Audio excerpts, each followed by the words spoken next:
You're watching Wednesday's Morning Ride on Delta Television, the People's Pride. We have been talking so strongly about the Delta State Economic and Investment Summit, Blessing and I.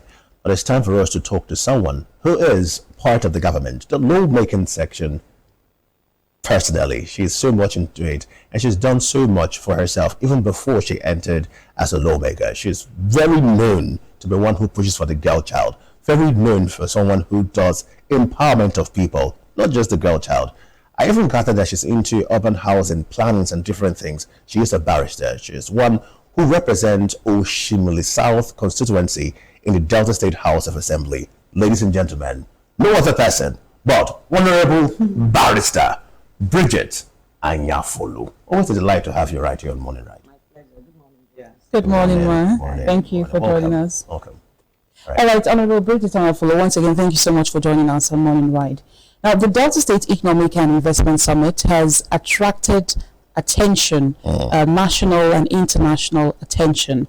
From your perspective as a legislature, your perspective as a legislator, why is the summit important for Delta State at this particular time? Well, first, I want to thank God Almighty for His faithfulness in Delta State. I have spent 20 years now since I returned to Delta, and we've been on this struggle of how Delta will become one of the best in the world, because I have so much confidence that Delta will be bigger than before, because of the kind of resources. And yesterday I was reflecting on my journey so far, and I was so excited when I heard about the economic summit. I was actually not around, but I had to come, because I've gone around the whole world attending summits such as this. And this one happened right in my bedroom. And I'm so excited, and I thank God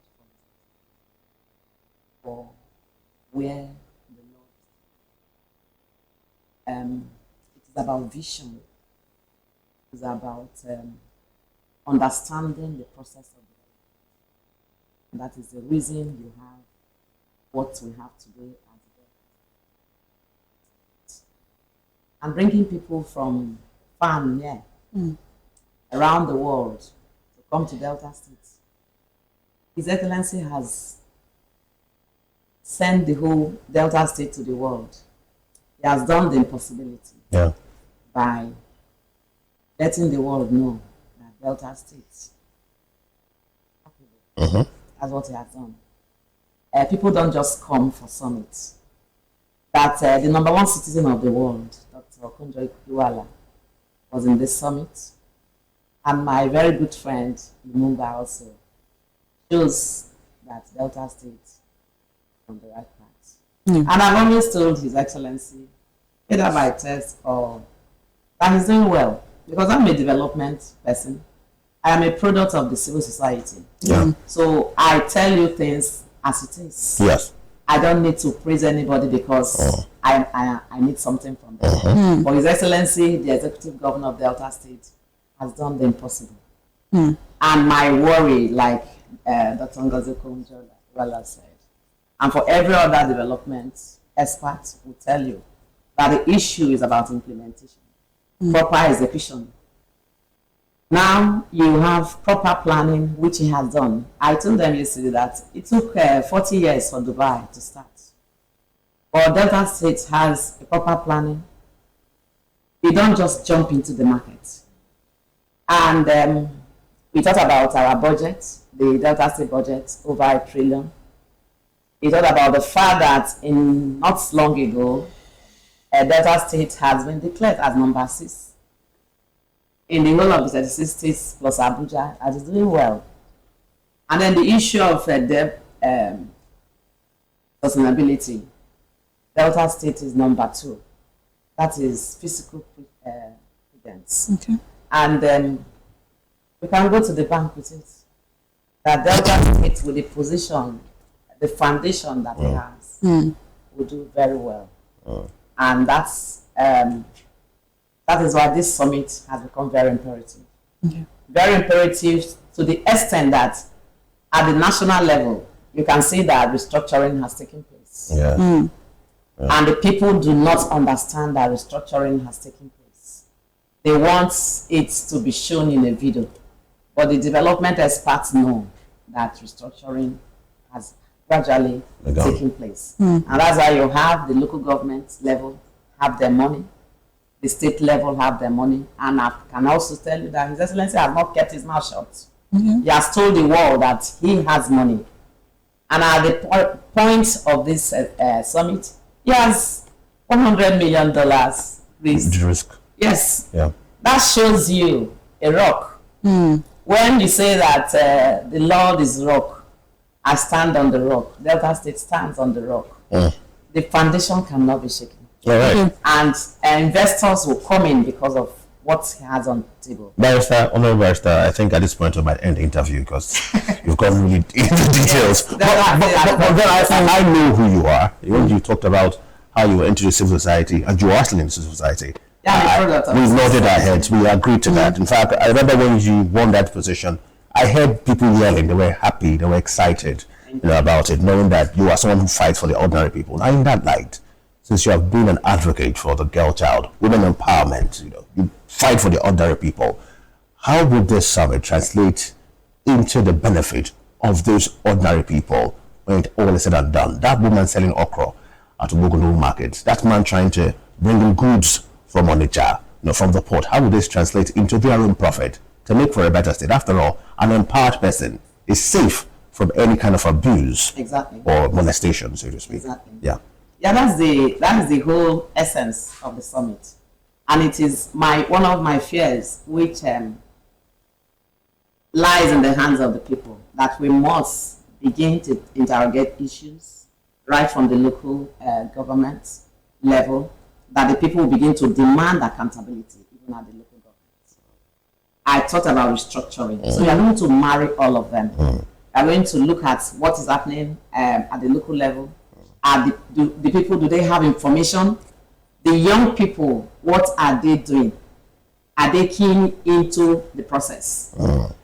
There is huge opportunity arising that will come from this summit. If the young people will sit together and look inwards. There will be no brain drain. You don't need to run away from this country because Nigeria is the best country anywhere in the world. If you can sit down and look inwards, and not begin to talk without information, not talk without facts. If you can take the pain, the young people, I refer to the young people because that is where the key is.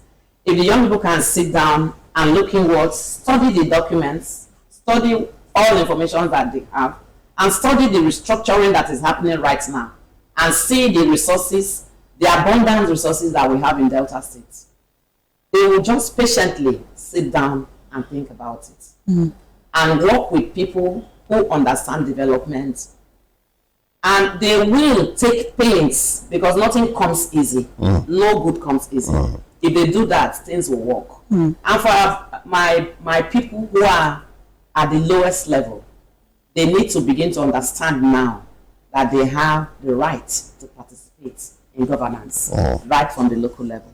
When that happens, it means that the local woman who is in the market, who just need 50,000 naira to start market, will understand that she counts in Delta State. She counts in her immediate family, she counts in her community, she counts in her local government, and she counts in Delta State.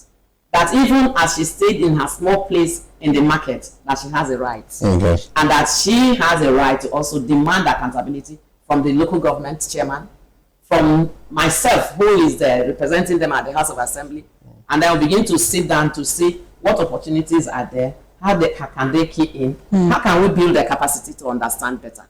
So there are huge opportunities that will come out of this summit if we use it well. Proper implementation will matter the most. I would like to share more light on the opportunities. The theme for this year's summit is harnessing our strengths, unlocking our potentials. What does this mean in practical terms for the average Deltan, the trader, the farmer, and the youths? What are our strengths and what are the potentials that will be unlocked after the summit? Like I said, we already have a solid foundation arising from what the states have provided. Okay. I went around the yesterday discussing with the farmers, and at some point I wanted to find out what will be the metric tons that you have for a company that will make Delta State produce all sorts of products arising from the cassava produce. Okay. Now, so for example, in Delta State and of course across the country, you find out that we only know cassava with gari, fufu, and then at some point during the last two administration, the bread, fufu bread. That is just three. Cassava flour. Starch. That is not enough. You know, you can have even cheese from so many things. You can have cheese, chocolate, so many things from cassava. Now, if you sit down as smallholder farmers in Delta State, I will have our clusters. For example, in Anyama, for example, where we have local farmers, smallholder farmers, and we have them in clusters, and at a very short time, maybe every month or every day, we're able to get 200 to 300 metric tons of cassava. Nothing stops the processing plant from working, because when the cluster is able to provide from 200 to 300 metric tons of cassava daily, arising from what we have on ground, that's a lot of work. That's a lot of young people employed. You're not going to say, "Oh, I will not do it," because if they go abroad, they go and do these silly things they don't want to do here. And this is where the small money comes from. And you know that the small enterprises drive the economy. So agriculture will do a lot for us. And they talked about the blue economy. Look, let us break it down. Yes. When you talk about fisheries, Yes. and you understand, arising from the keynote speaker's address, that about $1 billion is spent bringing in fish to Nigeria. What are the young people doing? What are they doing? Are we going to depend on people bringing in? Or we want them to come and bring in their trawlers into our sea and take all the fish, and our local fishermen and women are watching? We do not want that. Now we're going to key into that process. The governor stressed that the summit was not... And women work day and night with good incentives. And then at the end of the day, we'll have enough for our own consumption and enough to take out. Because we have the raw materials. And that's why Nigeria is the best country all over the world. And Delta State is one state that nobody can ignore. Not at the national level, not in the African continent, and not anywhere in the world. Okay, you've spoken so strongly about strengthening democracy through accountability in a way that gives citizens a voice in the country. Now, you are a lawmaker in Delta State. How important is legislative oversight in ensuring that the promises that we have been getting in that summit translate into policies and actual projects? Well, as a lawmaker, the oversight function is a matter of what you want to do, because you know that oversight function is critical for any lawmaker.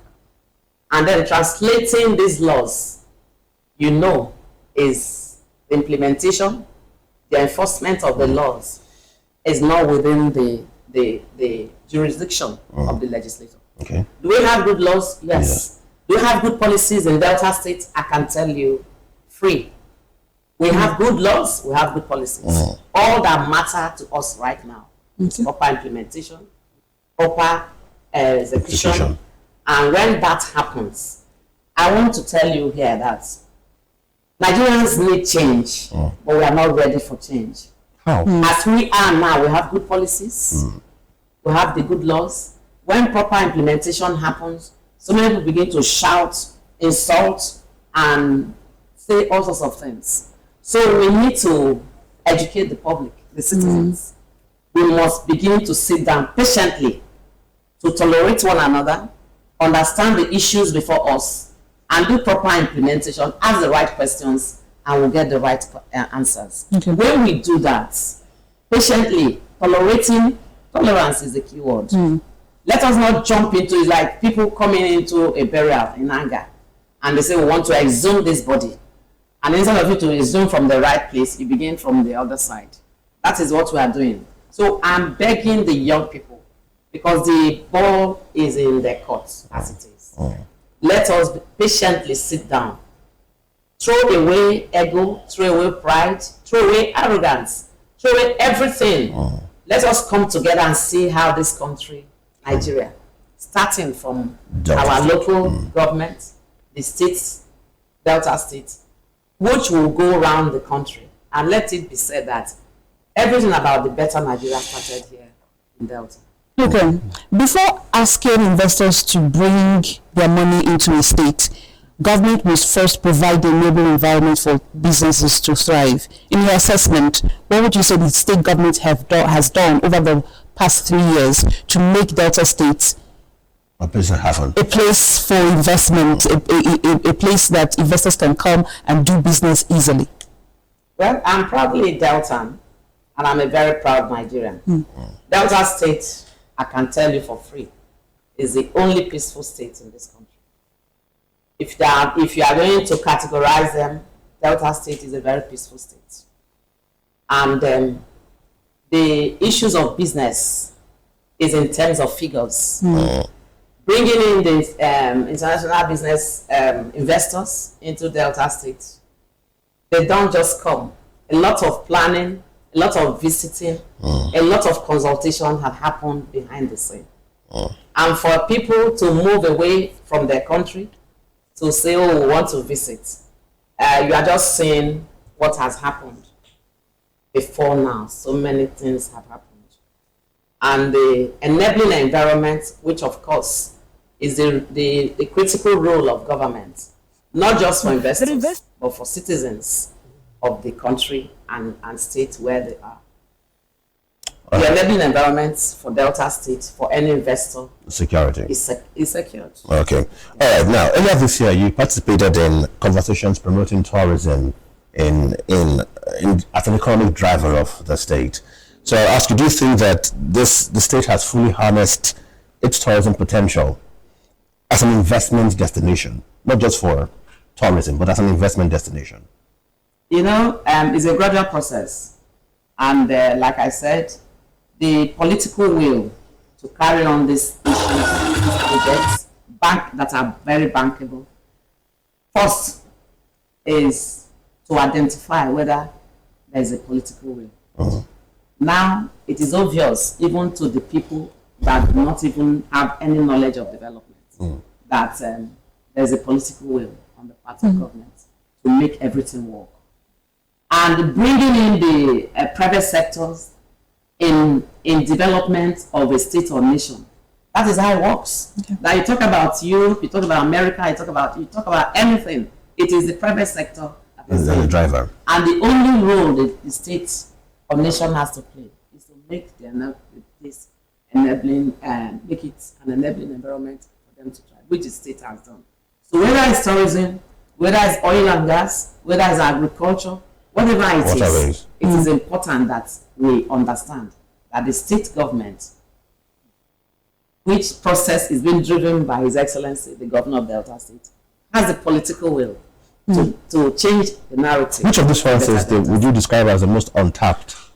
You know, you talk about oil and gas, agriculture, waterways, we talk about tourism, and then there are solid minerals. Yes. Which one is most untapped in Delta State? And which one do you think we should jump into now? Remember that Ngozi Okonjo-Iweala said something, that we should not begin to focus on everything and lose everything. Yes. Yes, he said so. I'm just rephrasing what she said. So which one do you think is untapped that we should go for right now? I agree. I totally agree with Dr. Ngozi Okonjo-Iweala or her position, because if you jump into everything, it becomes a master of whatever. And then that is not to say that the other ones will not work. As you're focusing on the three, we're also building the capacity behind, so that at the end of the day, our young people will come up strong with all that we have on ground. All right. We are not going to sleep because only we are focusing on only three. We are going to work like the Chinese, where day and night the young people are working. If the young people enter into this matter with patience, with tolerance, with the zeal to move forward, Delta State like I've always said, is a state for the future. Interestingly, you mentioned, I think you said that human resources is what we should tap into. That's what you just said. All right. And the young people have a lot of energy. And it is my prayer that they will use their quiet energy positively to bring this state to the whole world like His Excellency. Okay. All right, Ellen, you mentioned accountability. And one of the biggest announcements at the summit was the creation of $100 million viability gap fund. Some people may wonder whether the government is giving away money to private companies.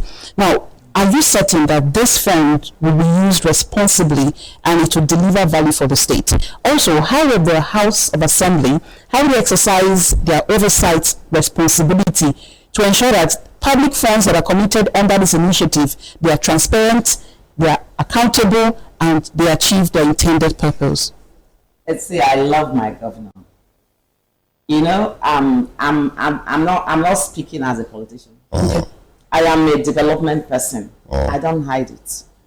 There is no nation that will survive, or organizations that will survive and say they are strong without accountability. And when His Excellency started, the people would see him as a troublemaker, but I don't see him as a troublemaker. I see him as somebody who wants to succeed, because accountability is very crucial for him. He does not ordinarily, he would have asked all those people monitoring agent, M&E officers of the ministry to go and monitor projects. No. There's even an external monitoring office that has nothing to do with the government.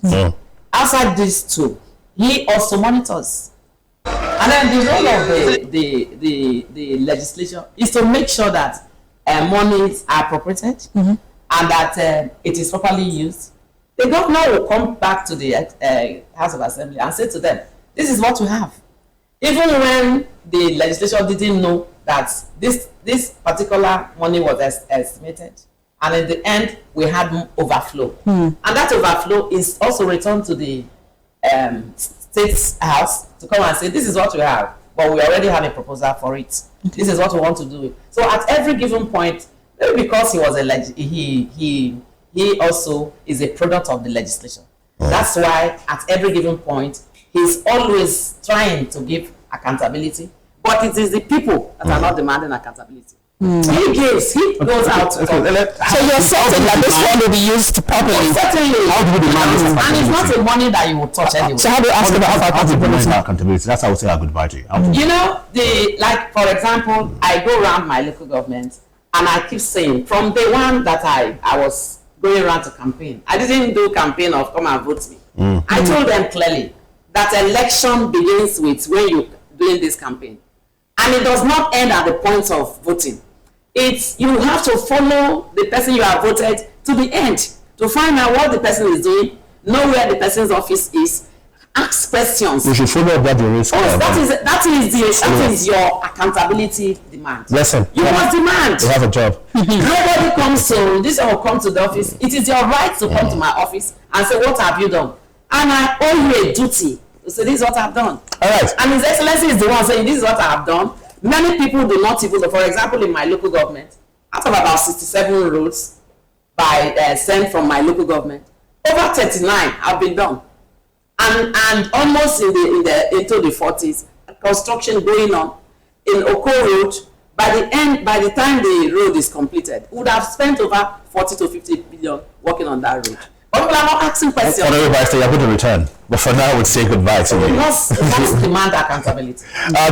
Be rest assured that money, the governor that I know, will fight you with his last blood if you mess up with the money. So be it. They should fight. Yes. Thank you so much. Honorable Barrister Bridget Anyafulu. She's member representing Oshimle South constituency at the Delta State House of Assembly, Chairman Housing, Women Affairs, Humanitarian Services, and Girl Child Development, which I know is a particular interest in this life. She loves to ensure that the girls are safe. Thank you so much, Barrister. Thank you so much. And that's how we sum up Morning Right this morning, as we, after the news, for me, run straight to the BIM Event Center, be part of the summit so we can see how Delta State can be better, richer, and even more peaceful. After all, rich people are peaceful people, and that's what we want. So from Blessing Sabada, yes, we wish the Delta State government every success as it works towards converting these investments into real development for Deltans. I am Blessing Usebala saying thank you so much for joining us on Morning Ride. Have a wonderful day. I'm Francis Ofolo. Stay tuned for the news at 10. Good morning and goodbye